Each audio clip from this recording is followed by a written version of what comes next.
Hello, I'm William Michael of the Classical Liberal Arts Academy, and day by day I post videos in which I seek to answer questions or requests that I get from parents and students in the Classical Liberal Arts Academy. Normally the questions relate to classical Catholic education, which is my area of expertise, but they often extend to broader topics like homeschooling in general or Catholic education in general, or in the case of the topic that I'd like to talk about today, Catholic parenting, Christian parenting in general. So sometimes these questions are really focused on classical Christian education. Sometimes they're a bit broader.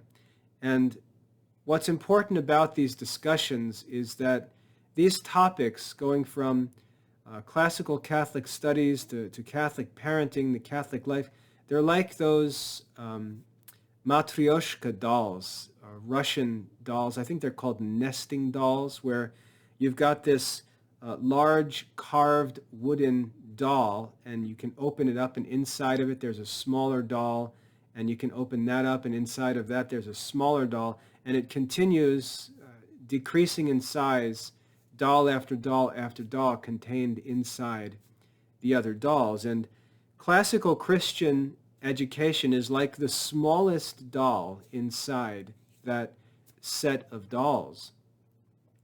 And it's contained by dolls that are greater than it. And in the Christian life, if we don't have the greater issues in order, getting the inferior issues in order is really impossible. So what I'd like to do is respond to a question that I received this morning about Christian parenting, and talk a little bit about what Catholic parents should be studying to direct their thoughts and practices with regard to Catholic parenting. Because if Catholic parenting itself is not right, if we don't understand what we're supposed to be doing as parents, we don't understand how we're supposed to be doing it, the question of the education of our children is downstream or inside of that question. And if we don't get that right, it's going to be impossible to get those deeper issues right. So let's take some time to talk about Catholic parenting. And the first question, the actual question that I received this morning is, can you recommend sources? Can you recommend anything to read that would cover principles of Catholic parenting?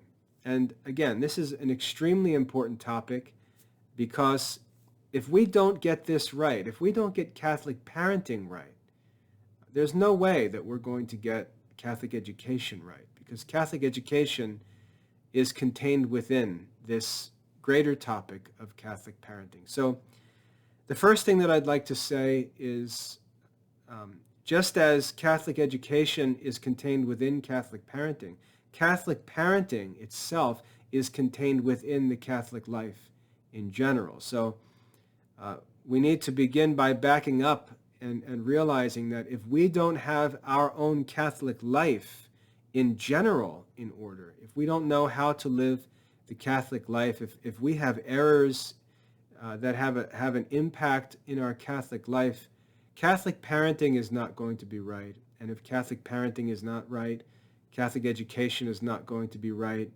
And if Catholic education is not right, Catholic homeschooling is not going to be right. If Catholic homeschooling is not right, classical Catholic homeschooling has no chance. So we've got to work from the largest circles down to the innermost circles. We can't pretend that we're just going to pick one of the innermost circles and focus on that and ignore the rest. It's just not how it works. And really that's what hypocrisy is. Hypocrisy is ignoring the bigger problem and pretending that we're concerned with some smaller problem. Jesus said, you strain out the gnats, which is a small problem, and swallow the camel, which is a greater problem. So that's the problem. And we have these nesting topics to consider, with classical Catholic education deep inside and greater topics like Catholic parenting, the Catholic life itself, and so on, being superior and primary as issues that we have to get in order. So obviously, a talk like this is not going to address the greatest issue of the Catholic life itself, but let's start with a broader topic and address the question that was asked this morning. What should Catholics be studying to have direction with regard to the work of Catholic parenting? And there's a very simple answer. I know it's going to let a lot of people down because most of the time these questions are asked, people are looking for some kind of fancy, obscure source. And when I tell them that the answers are in the basic sources of Christian learning, that's something of a letdown, but that's the truth. The source for Catholic parents to study, to meditate on, and put into practice is the Catechism of the Catholic Church. And in particular, one part of the Catechism of the Catholic Church, it's the Church's teaching on the fourth commandment.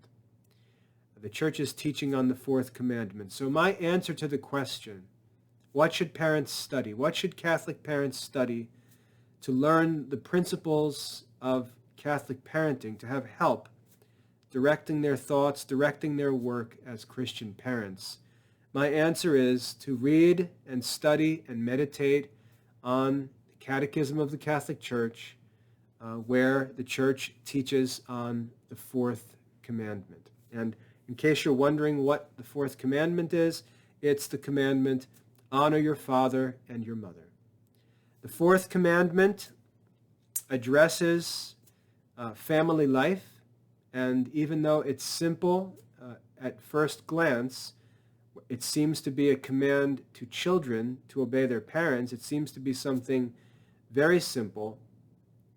As soon as we begin meditating on that and thinking of the inferences that can be drawn from that command, we realize that it quickly blossoms into a more complicated topic, because it assumes that the father and the mother are doing what they're supposed to be doing. It assumes they know what they're supposed to be doing.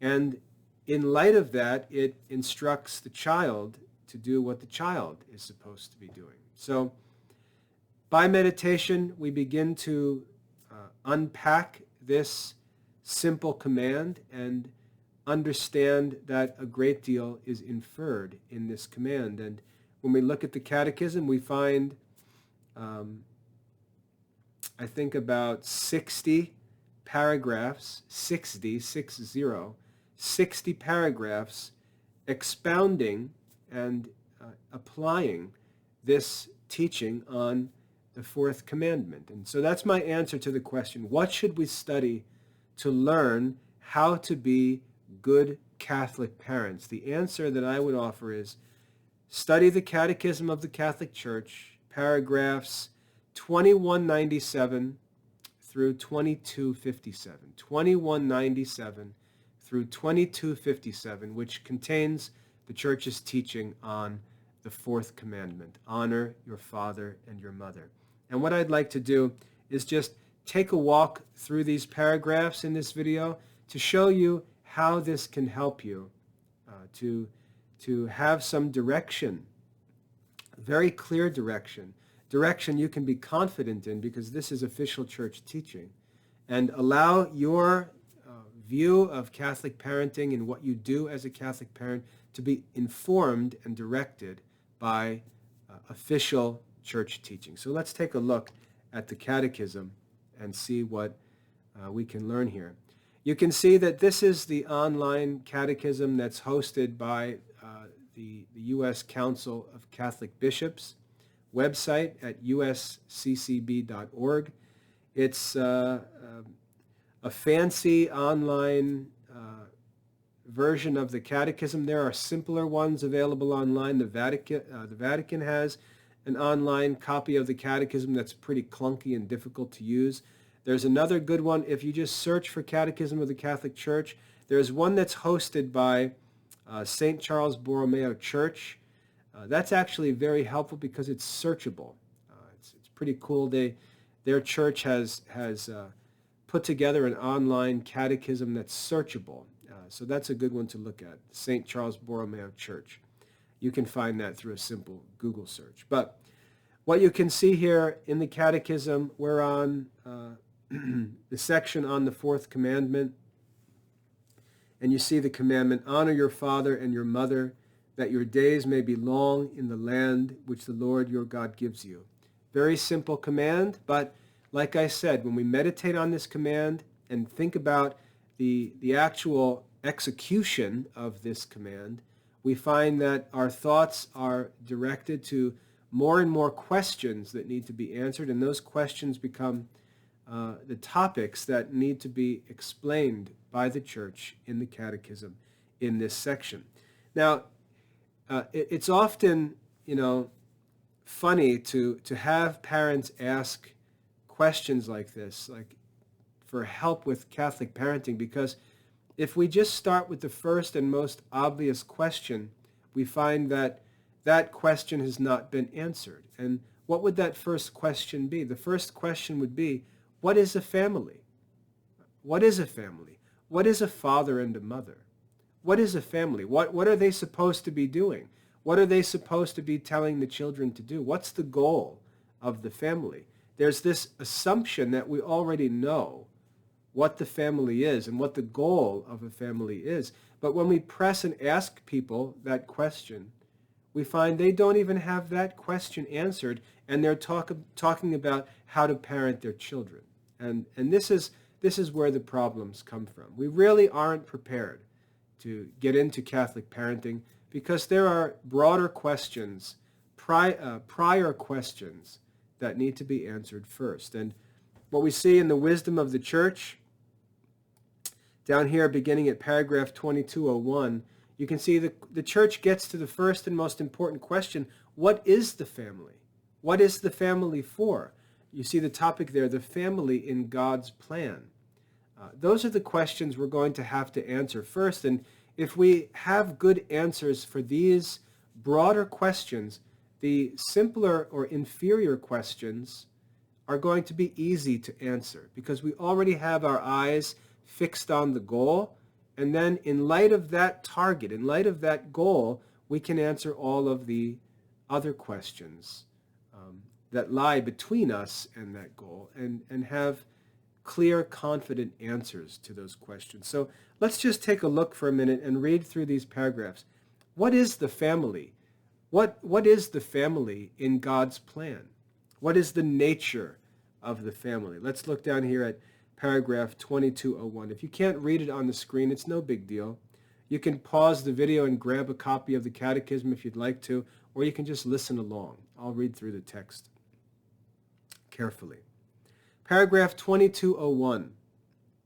The conjugal community is established upon the consent of the spouses.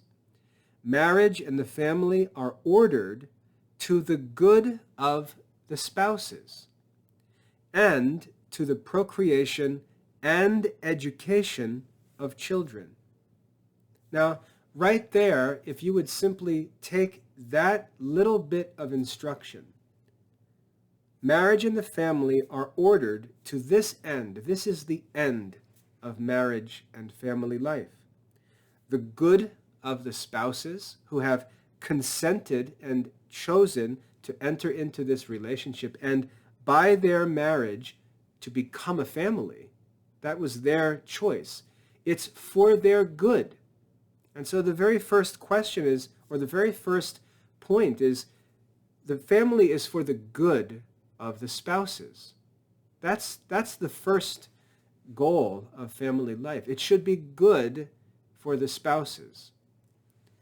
And second, for the procreation and education of children.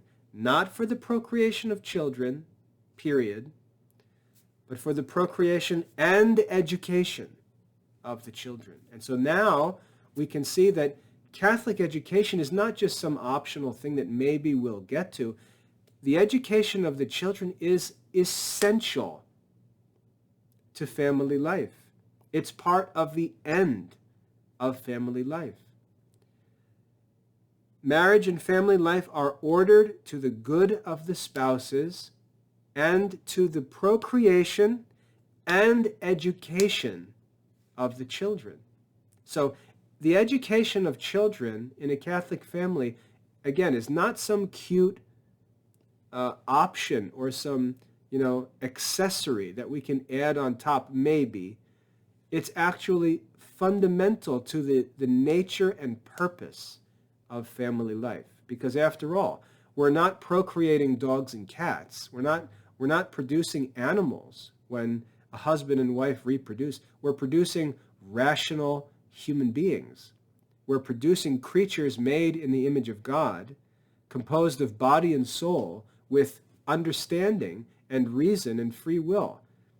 Those creatures that are produced through marriage, through reproduction, they're rational creatures. And education is essential to their life and essential to the family. So you can see just that line. I could spend the whole day talking about one sentence that we've read so far. And there are over 60 paragraphs here in the Catechism. Marriage and family are ordered to the good of the spouses and to the procreation and education of children. Put that on an index card and stick it on the refrigerator, because that gives us the goal to look at. And every other question we ask has to be answered in light of that goal. Marriage and family life are ordered to the good of the spouses and to the procreation and education of children. We could stop there, but we're just getting started. The love of the spouses, it goes on to say, and the begetting of children create among members of the same family personal relationships and primordial responsibilities. Notice this all starts with two adults consenting and coming together, motivated by love for one another. And a family is produced out of that love. Family is produced from love. It's a fruit of love between consenting spouses. And as that love creates the family, children are naturally produced. And again, they're not animals, they're rational creatures. And education becomes a focus of the life of that family. Paragraph 2202. A man and a woman united in marriage, together with their children, form a family. This institution is prior to any recognition by public authority, which has an obligation to recognize it. It should be considered the normal reference point by which the different forms of family relationship are to be evaluated. The family, therefore, is prior to the state. The state serves the family. Now, why does that matter? Well, think about it. When we talk about education, the government comes and gets involved. And the government says, hey, there are these requirements for compulsory education laws that you have to follow. We have to resist that and say, actually, no, that's not true. The government is for the service of the family. The family comes first. The government serves the family. Therefore, the family, as we'll see, will determine the goals of the education of the children. And the government has an obligation to support those goals. The goals for education come from the family and exist for the family. The state serves the family, not vice versa. So pay attention to that, because that becomes important later. Paragraph 2203. In creating man and woman, God instituted the human family and endowed it with its fundamental constitution. Its members are persons equal in dignity. For the common good of its members and of society, the family necessarily has manifold responsibilities, rights, and duties. So the family was formed for the good of the family members and for the good of society in general. Each of the members of the family is equal in dignity, and each of them possesses a number of different responsibilities, rights, and duties. How can we answer any questions about Catholic parenting unless we've learned these things? What does it mean for a husband, a wife, and their children to all be of equal dignity? The word dignity comes from the Latin adjective dignus, which means worthy. It has to do with worth. They're all of equal value. They're all of equal value. When Jesus talks in the Sermon on the Mount about the sparrow, he says, if God feeds these little sparrows, how much more will he not feed you? He says, are you not worth much more than they? And the answer is yes. Human beings are worth more than sparrows. They have greater dignity than sparrows. But in a family is made up of humans, and therefore, being humans, they are of equal dignity. The father is not of greater worth than the mother. The parents are not of greater worth than the children. They are all of equal dignity. However, as we'll see, their equality in dignity is not the same thing as equality in social order. That's the nature of this command. Honor your father and your mother, which, one manifestation of that honoring is obedience, subjection of the will of the child to the parents. And then we know that even within the married relationships, the wife is to be subject to the will of her husband. So there's an equality in dignity, but there's also a hierarchy of authority, which we'll learn about. God intended the family to be a community of members of equal dignity, and each of those members has certain responsibilities, rights, and duties. If we don't know what they are, how can we talk about Christian parenting?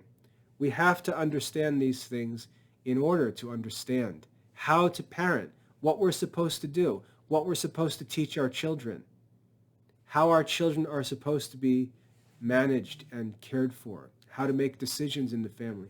All of these things are influenced by this teaching on the family and its purpose. In the next few paragraphs, we read on the Christian family. We read in paragraph 2204, the Christian family constitutes a specific revelation and realization of ecclesial communion, and for this reason, it can and should be called a domestic church. So if you've ever heard that phrase, domestic church, this is where it comes from. It's church teaching.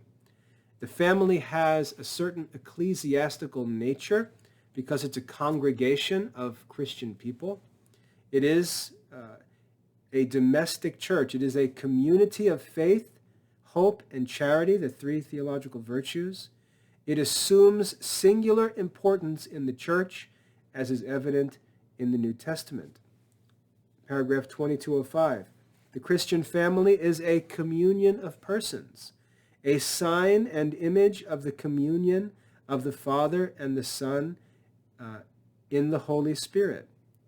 In the procreation and education of children, again, procreation and education can never be separated. In the procreation and education of children, it reflects the Father's work of creation. It is called to partake of the prayer and sacrifice of Christ. Daily prayer and the reading of the Word of God strengthen the family in charity. The Christian family has an evangelizing and missionary task. So, are you ready to talk about Catholic parenting? Have you considered all of these things? We're just getting started here. Do you understand that your family has an ecclesiastical nature? It's considered a domestic church. Do you know that your family is called to partake of the prayer and sacrifice of Christ with daily prayer and the reading of the Word of God? Do you know that your Christian family has an evangelizing and missionary task? Are you ready to talk about Catholic parenting? We have to understand all of these things before we can ever even get to questions of Catholic parenting. Fortunately, the Church has explained all of these things for us right here in the Catechism. And so that's why, again, I say, if you want to know what should you read as a Catholic parent to learn how to manage your household, how to guide and direct your children, right here. The Catechism of the Catholic Church, its explanation of the fourth commandment, honor your father and your mother. You will find everything that you need for the work of Catholic parenting right here in this section of the Catechism. Paragraph 2206, the relationships within the family bring an affinity of feelings, affections, and interests, arising, above all, from the members' respect for one another. The family is a privileged community called to achieve a sharing of thought and common deliberation by the spouses, as well as their eager cooperation as parents in the children's upbringing. The family is the original cell of social life, paragraph 2207. It is the natural society in which the husband and wife are called to give themselves in love and in the gift of life. Authority, stability, and a life of relationships within the family constitute the foundations for freedom, security, and fraternity within society. The family is the community in which, from childhood, one can learn moral values, begin to honor God, and make good use of freedom. Family life is an initiation into life in society. So if we're going to talk about Catholic parenting, do you realize the family has to be understood? It relates to the church. It relates to the mission of Christians in the world. It relates to society at large. These constantly increasing or decreasing levels of consideration that need to be made, like the nesting dolls I referred to earlier. They all are related, and they all have to be working together, or we'll end up with nothing at all. The family should live in such a way, paragraph 2208, the family should live in such a way that its members learn to care and take responsibility for the young, the old, the sick, the handicapped, and the poor. Is your family considering those things? When you talk about Catholic parenting, are you considering that responsibility? There are many families who are at times incapable of providing this help. It devolves then on other persons, other families, and in a subsidiary way, society, to provide for their needs. Religion that is pure and undefiled before God and the Father is this: to visit orphans and widows in their affliction, and to keep oneself unstained from the world. In other words, we're responsible to take care of the needs of our own family members, and because some families are not able to take care of the needs of their family members, we have an obligation as neighbors to assist them in that work. So the family, even though it is this closed community that's founded upon the marriage relationship, it's not a selfish community. It has responsibility to human society in general and is ordered to the common good, as we read before. Paragraph 2209. The family must be helped and defended by appropriate social measures. Where families cannot fulfill their responsibilities, other social bodies have the duty of helping them and of supporting the institution of the family. Following the principle of subsidiarity, larger communities should take care not to usurp the family's prerogatives or interfere in its life. The state and society at large is to assist the family, not to overtake the family. What we see in the history of democratic education in America was an effort to socially engineer our society so that the state would simply overtake the role of the family and raise the children for the service of the state rather than serve the families and honor the dignity of family life. The importance of the family for the life and well-being of society entails a particular responsibility for society to support and strengthen marriage and the family. Now, I'm reading through this just so you can see all of these issues are described and explained in the Catechism. But I'd like to get more to our question, which has to do with Catholic parenting. Note here when we get to paragraph 2214. In paragraph 2214, we move to the duties of children. So if you're a Catholic parent, you're going to manage and guide your children. You first need to know what the duties of your children are. You need to understand the duties of your children. You need to teach your children what their duties are. And you need to be careful. You need to be careful that you don't demand of your children things that they are not actually responsible for in the family, in God's plan. This is one of the problems with Catholic parenting. Many Catholic parents look at their children as their private possessions. Remember, we're equal in dignity. The children are not the property of the parents. They're individual human beings made in the image of God who are going to grow up and enjoy their own independent lives.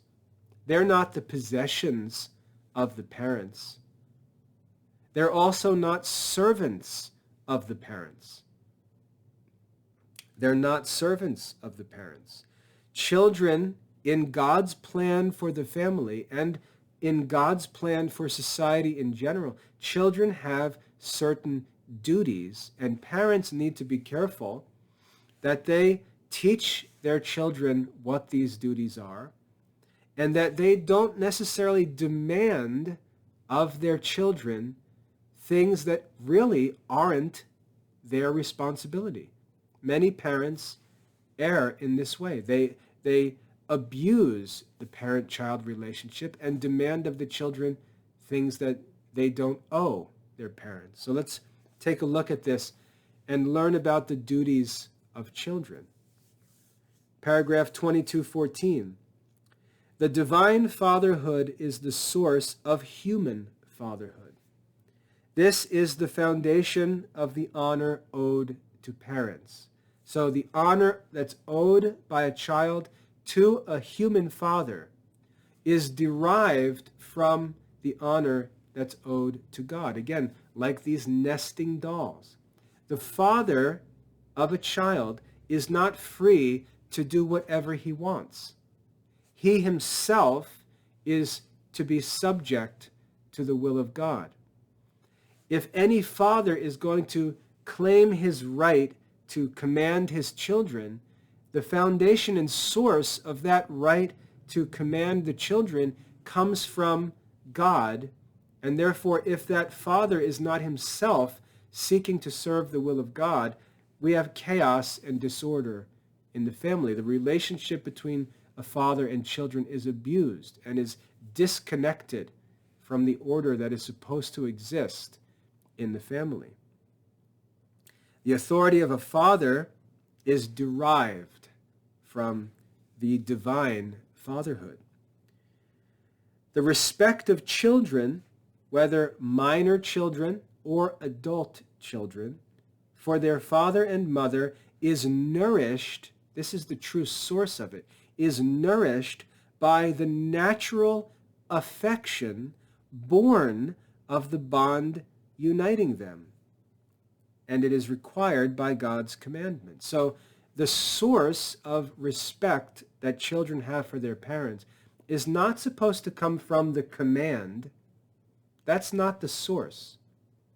When parents say, you're going to do what you're going to respect me and do what I say because I'm your father, that's not true. That's not true. The respect that God commands children to show to their parents assumes the presence of a natural affection that has been developed in the family life, which nourishes this respect. The respect of children for their parents is not a right of the parents. It has to be earned by love, as we'll see in the duties of parents. The duty of children to respect the parents assumes that a loving relationship exists which has nourished that natural affection and respect in the children. And because that loving experience has been known to the children, God expects that children return respect for that love and affection. If that affection is not present, if that love is not present, then this respect that is supposed to be nourished by that affection is not going to be present.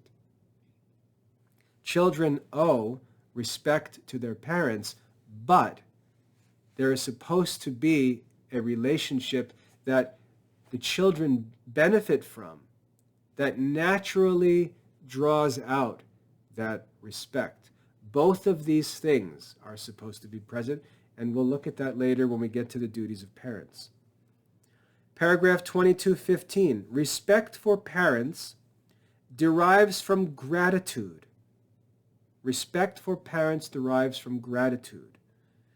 What should move a child is thankfulness. But, again, I want you to see as parents, it assumes that something is being received by the children. It assumes the children are receiving something from their parents for which they should be thankful.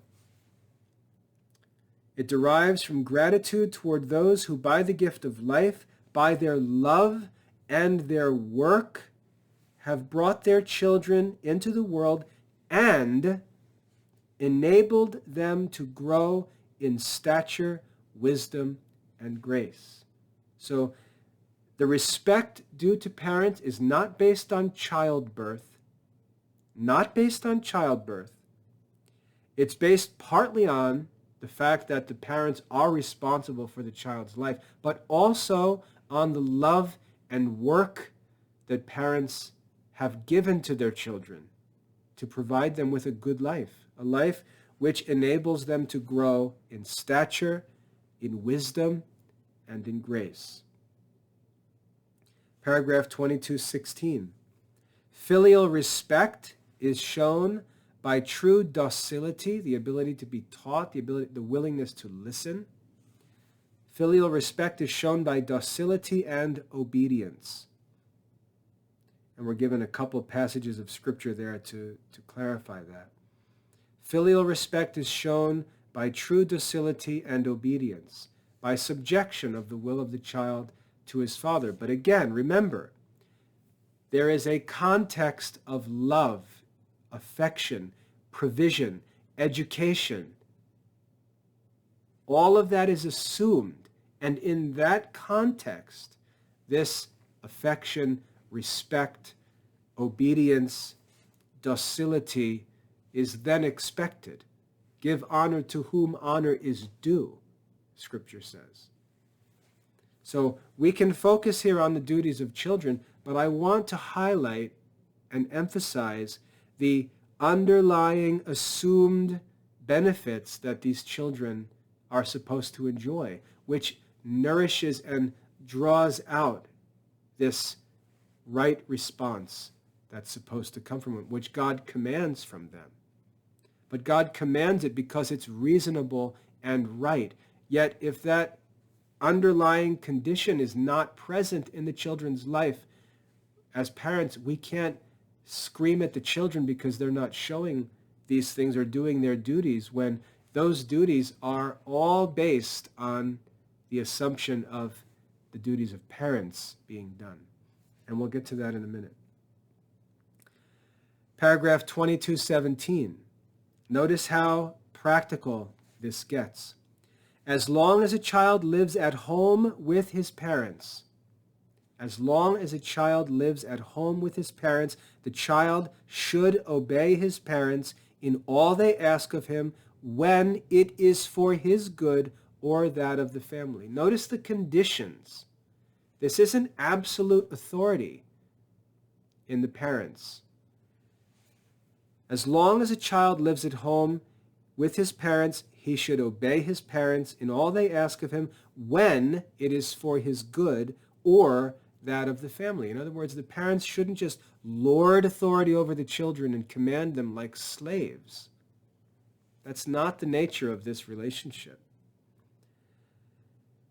Children should obey the reasonable directions of their teachers and all to whom their parents have entrusted them. And again, see the essential nature of the relationship between parenting and education. Teachers are to be trusted and respected by children simply because their parents have appointed them as their teacher. Not for any intrinsic value of the teacher, not because of any academic qualifications or a title that a teacher holds or anything. That's got nothing to do with this. Children should respect teachers whom their parents appoint and provide to be their teachers. That's why, as a teacher, when I work with students as a tutor, I exercise some authority, and I feel very comfortable telling children what to do because I talk to those children in the authority or in the person of their parents who have asked me to play that role in the child's life. I stand with and for the parents in my relationship with students. If a child is convinced in conscience that it would be morally wrong to obey a particular order from his or her parents or teachers, he must not do so. If a child is convinced that it would be morally wrong to obey a particular order, he must not do so. Notice that it does not say if a parent tells a child to sin, then the children may disobey. It doesn't say that. That would be absolute. This is relative. If the child is persuaded that the order received from his parents or a teacher is morally wrong, if the child perceives that it's wrong, he doesn't have to obey. And so what I want you to see as parents is this is not so simple as some fundamentalists or traditionalists would like to make it. It's not so simple. Parents don't have absolute authority over their children like in ancient Rome, where the pater familias had the right of life and death, the power of life and death over his children. There's no such teaching in Christianity. The relationship between parents and their children is temporary with regard to obedience. And it's conditional. It assumes that the parents are fulfilling their duties. It assumes that the commands being given are concerned with the child's good or the good of the family or the good of society in general. And the commands should respect the conscience of the child. There's an important principle to talk about, which is that as a parent, I get to choose whether to make something a command or not. And there are times where I want something to be done, but I shouldn't command it because I know that my child doesn't agree with me on this in conscience. We're not talking about just a matter of will or desire. We're talking about if there's something that I know my child doesn't think is right, and I then choose to make a command of it and demand obedience, I'm creating a problem between the child and myself that I could avoid by simply choosing to not make a command of that issue. So this is more complicated than parents have the right to tell their children what to do and children have to do it. That's not what the church teaches. As they grow up, children should continue to respect their parents, who should be worthy of respect. They should anticipate their wishes. They should desire to please their parents. They should willingly seek their advice. They should accept their just admonitions. Not their admonitions. They should accept their just admonitions. Obedience towards parents ceases with the emancipation of the children. Obedience toward parents ceases with the emancipation of the children. But not respect, which is always owed to parents. This respect has its roots in the fear of God, one of the gifts of the Holy Spirit. So notice the subtleties of this relationship between children and their parents. Obedience is temporary and conditional. Respect is the actual substance and focus of the commandment. Obedience is temporary and conditional, and parents have to be careful that they demand or expect obedience only where obedience is justly demanded or expected. Not so simple. Paragraph 22:18. The fourth commandment reminds grown children of their responsibilities towards their parents. As much as they can, they must give them material and moral support in old age and in times of illness, loneliness, or distress. Jesus recalls this duty of gratitude. So parents children have a duty to help and care for their parents when their parents are in need, when they can, okay, if possible, as much as they can. Now, as we read through these duties of children, one thing I want to continue to remind you is there is an assumption underlying these duties that the parents are worthy of these actions from the children. Their commands are just, and therefore they are worthy of obedience. The parents' lives are honorable, and therefore they are worthy of honor, worthy of respect. They are loving towards their children, and therefore they're worthy of trust. Their parents are seeking to live wise, productive, responsible lives, and therefore their advice is worthy of respect from their children. That life of the parents is assumed, and what I'm warning Catholic parents is if you're not living that quality of life and you're not fulfilling the duties of parents, which we're going to look at in a minute, you create a situation for your children that makes their obedience, the fulfillment of their duties, unnaturally difficult. You can create a stumbling block for your children by demanding obedience from them when that underlying parental culture is not in place. That's what parents need to primarily concern themselves with. But let's keep moving here. 22:19. Filial respect promotes harmony in all of family life. It also concerns relationships between brothers and sisters. Respect towards parents fills the home with light and warmth. So if you think about brothers and sisters and say, oh, my children are always fighting with each other, one of the reasons why children fight with each other is because of a lack of respect for parents in the home. There's more to this than these simple modern parenting tips or conventional parenting wisdom. This is the teaching of the Catholic Church on the family within God's plans, the duties of children, and we're going to see the duties of parents. For Christians, 22:20, a special gratitude is due to those from whom they received the gift of faith, the grace of baptism, and life in the church. And this extends beyond parents to anyone involved in the children's life. That same parental gratitude or filial gratitude is owed to those who have helped us to grow in faith. So those are the duties of children. And notice how conditional they all are. They're not absolute. Notice how conditional they are. Notice that they're temporary, some of them.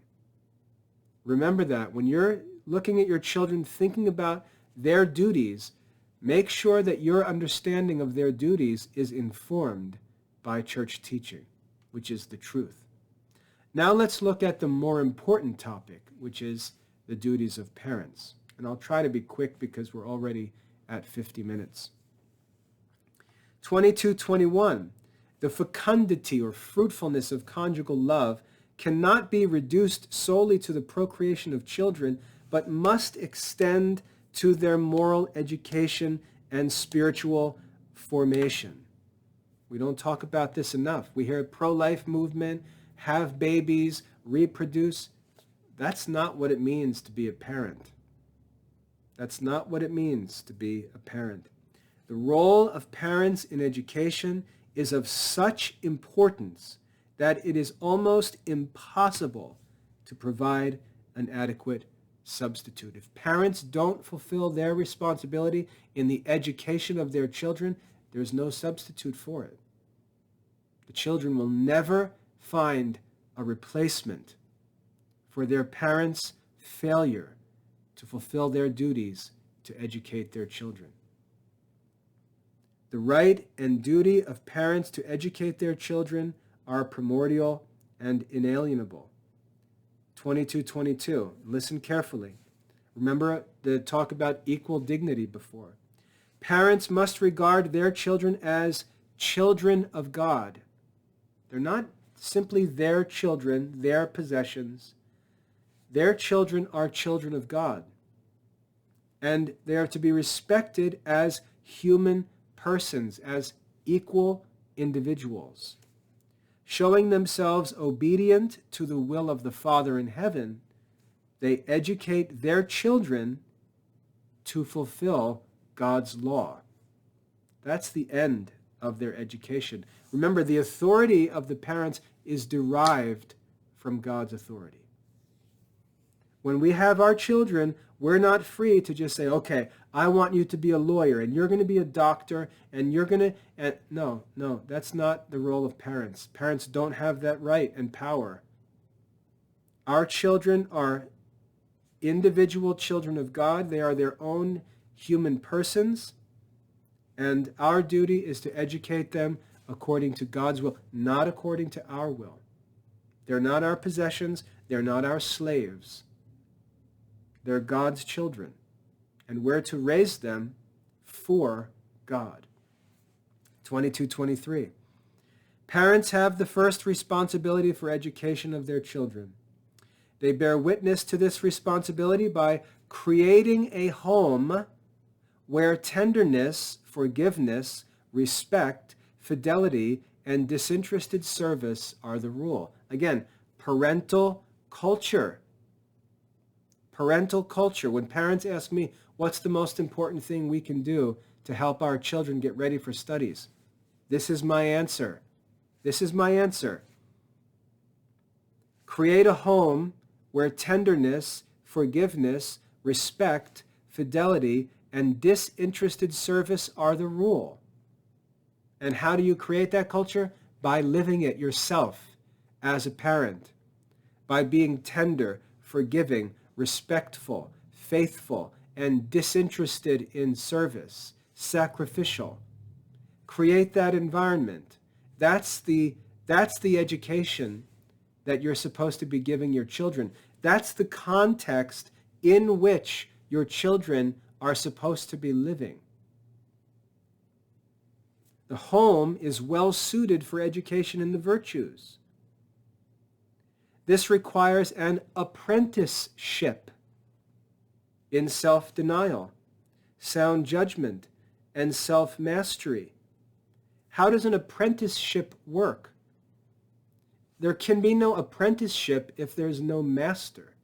Who's the master? Who's the master who's going to teach self-denial, sound judgment, and self-mastery? The parent.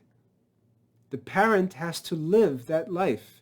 The parent has to model that virtuous life. The parent has to be the master of self-denial, sound judgment, and self-mastery. If you're not the master, if you're not the model, there can be no apprenticeship. If you yourself don't live with a spirit of self-denial, if you yourself don't live a life of sound judgment, if you yourself don't live a life of self-mastery, what's there to talk about?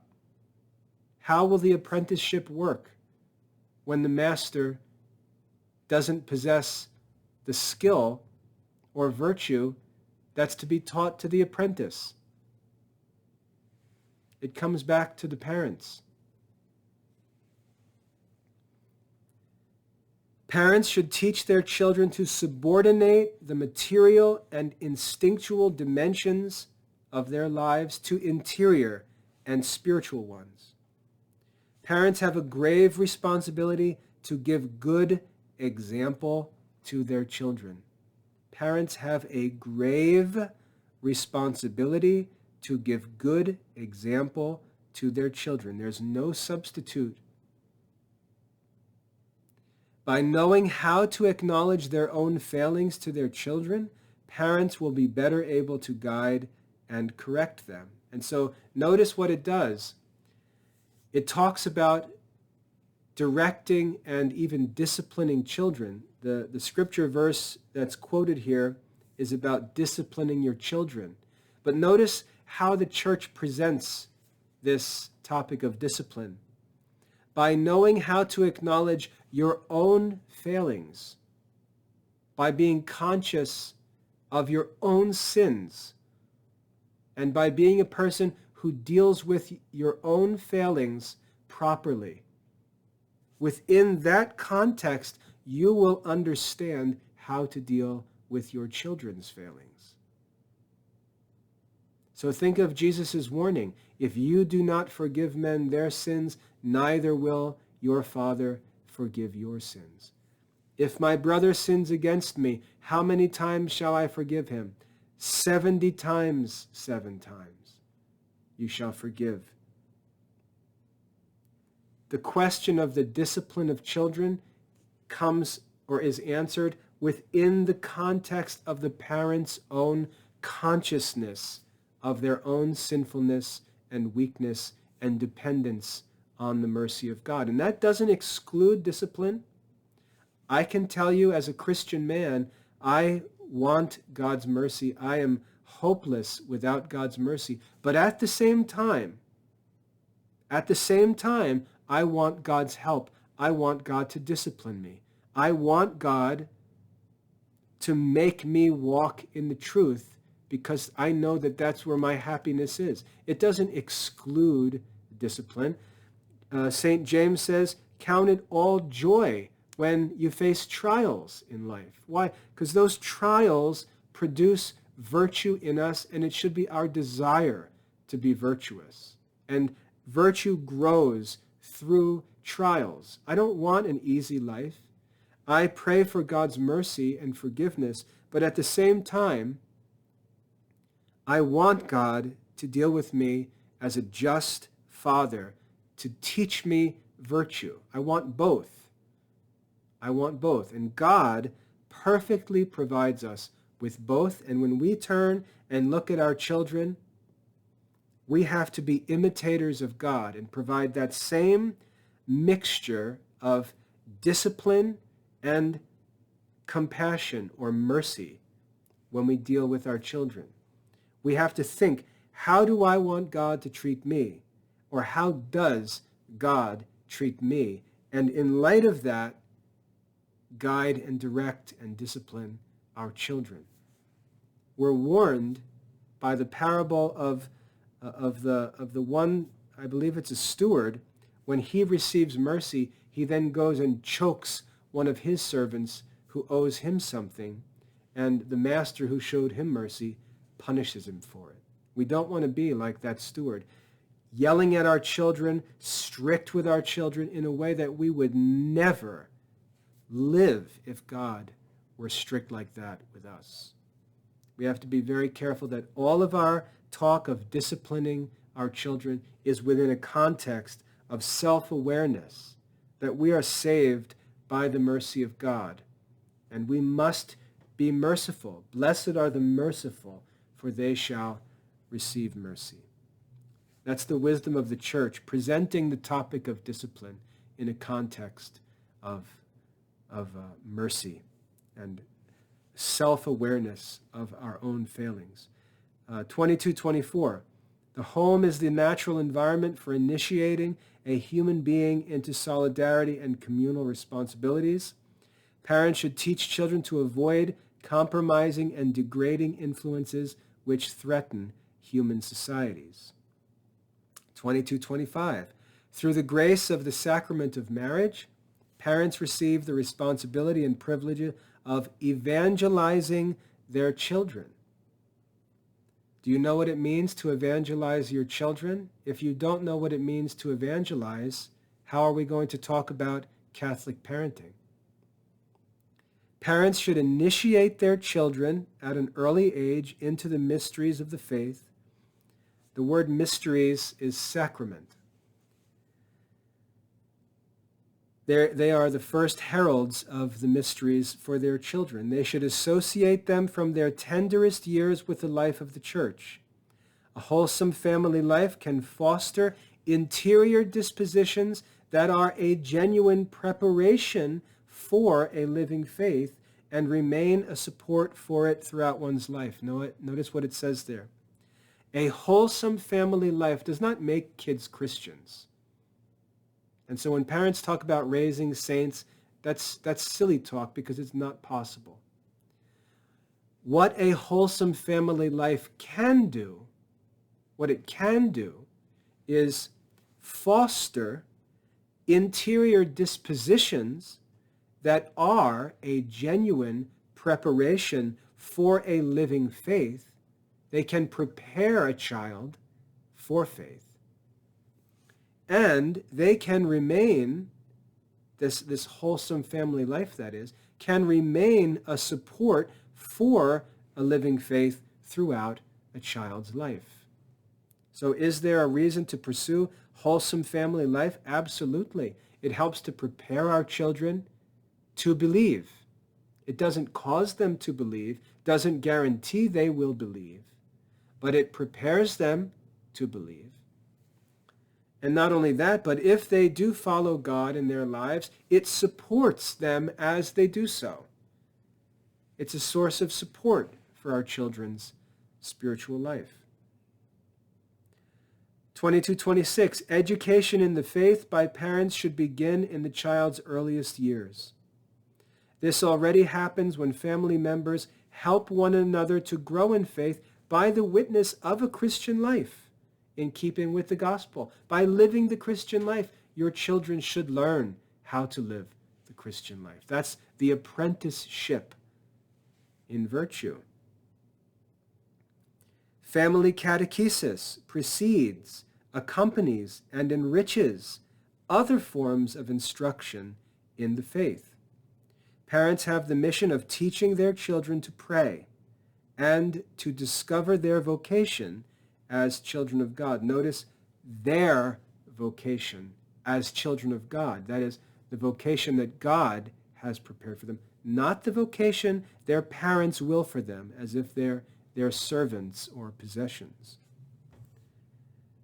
The parish is the Eucharistic community and the heart of liturgical life of Christian families. Notice it doesn't teach this idea that we see in Protestant circles of of this family church where the family separates itself from the parish and creates its own little religious life in the home.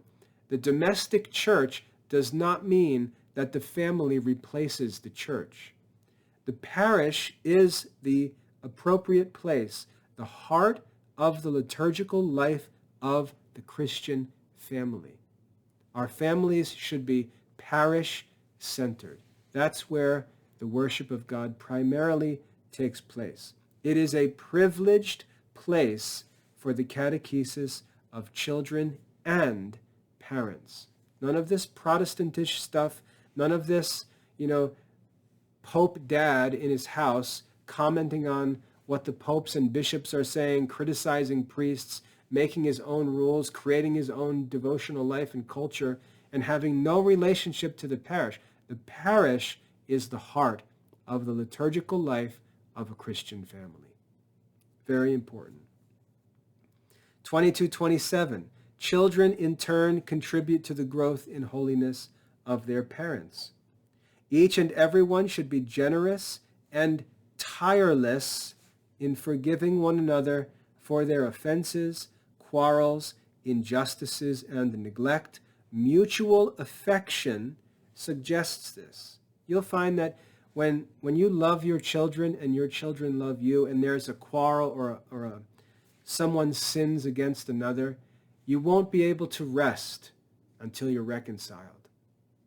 Mutual affection, when you love one another, you can't stand living in that state of disunion, and you're going to seek out reconciliation. Loving relationships suggest that reconciliation should be always pursued. The charity of Christ demands that it be pursued.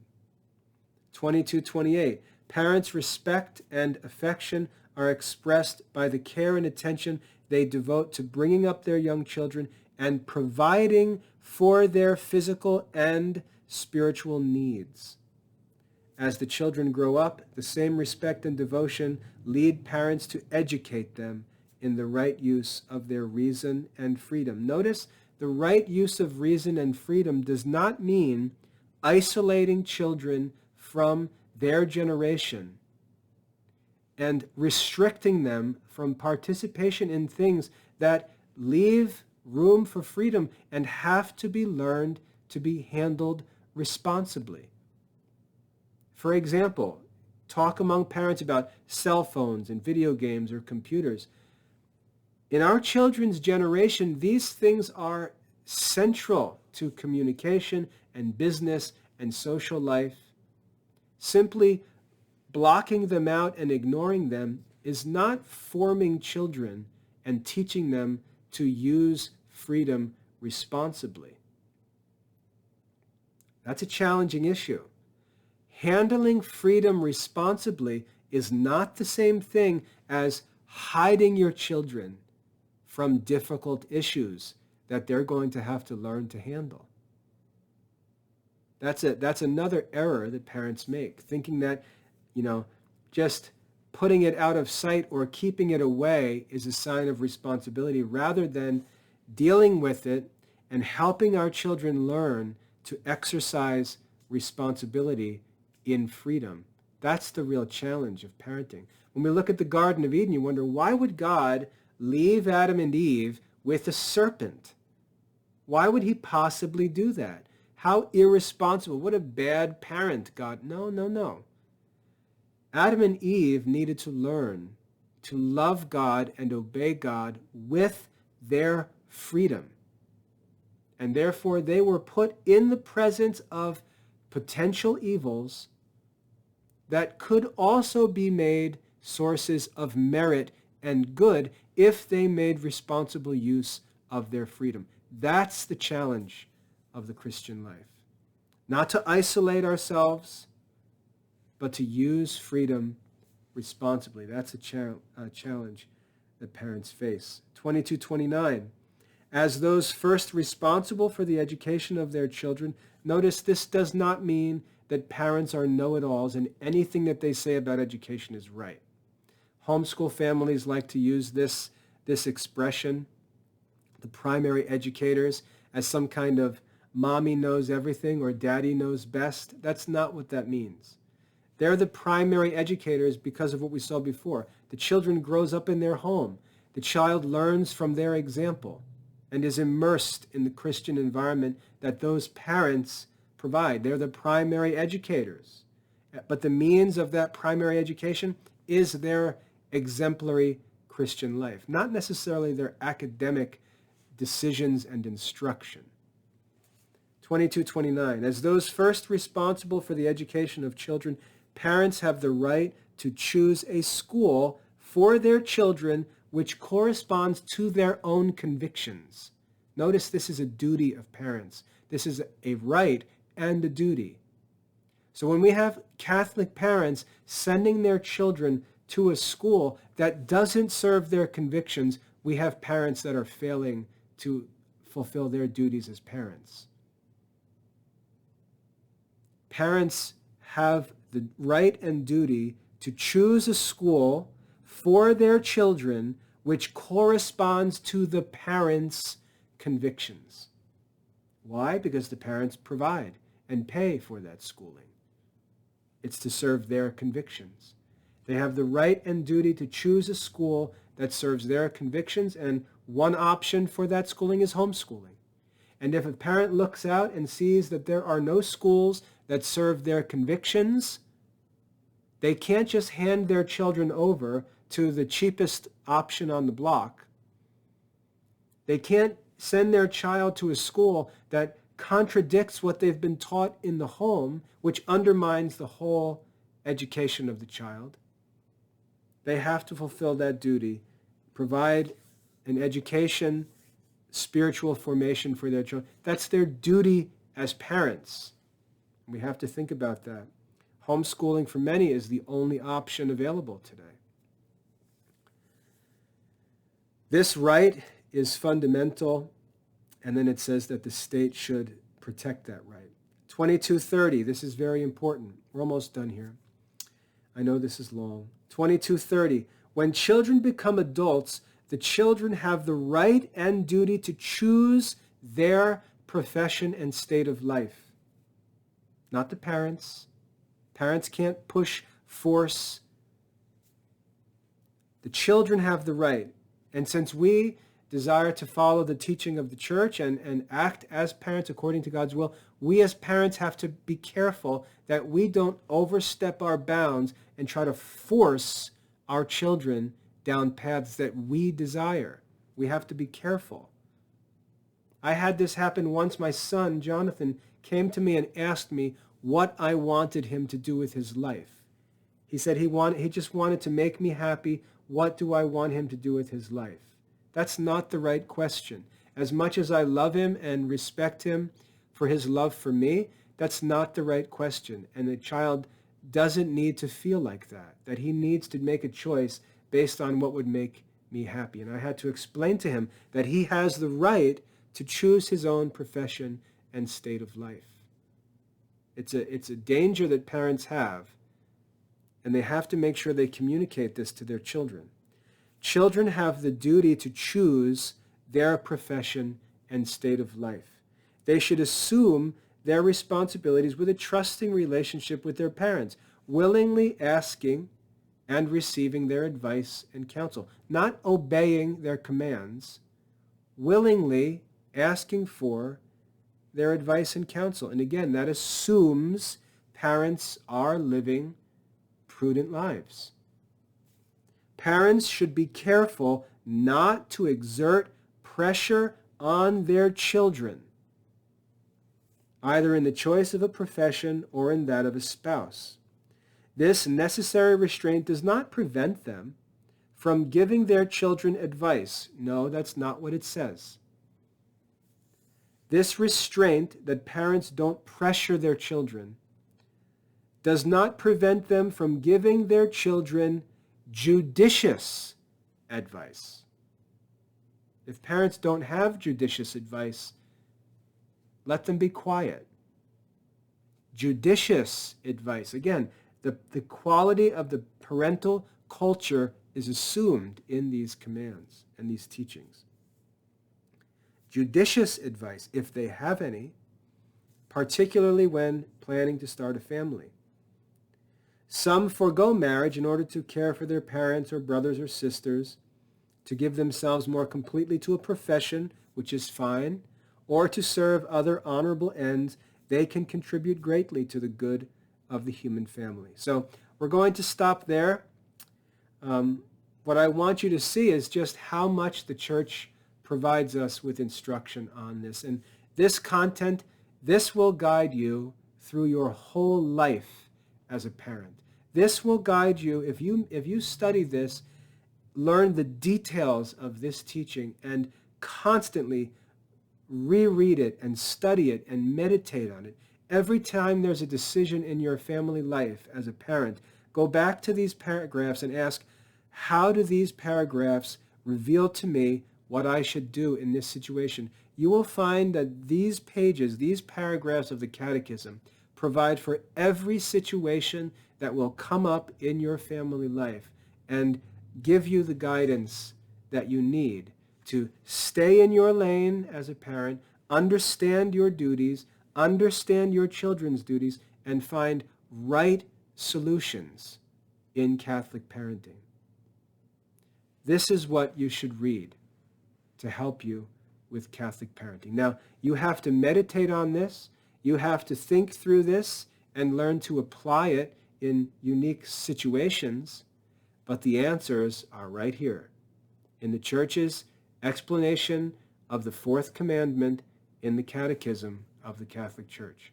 This is what parents need to study and, if you can, memorize it. And constantly go back to this text. Constantly go back to these paragraphs for answers when you have questions and need to make decisions as a Catholic parent. We're already at an hour and 15 minutes. This is a long video. I want to cut it off here. Paragraphs 2197 to 2257 in the Catechism of the Catholic Church. That's what you need to read to help you learn and to guide you through the work of Catholic parenting. I hope that's helpful. God bless.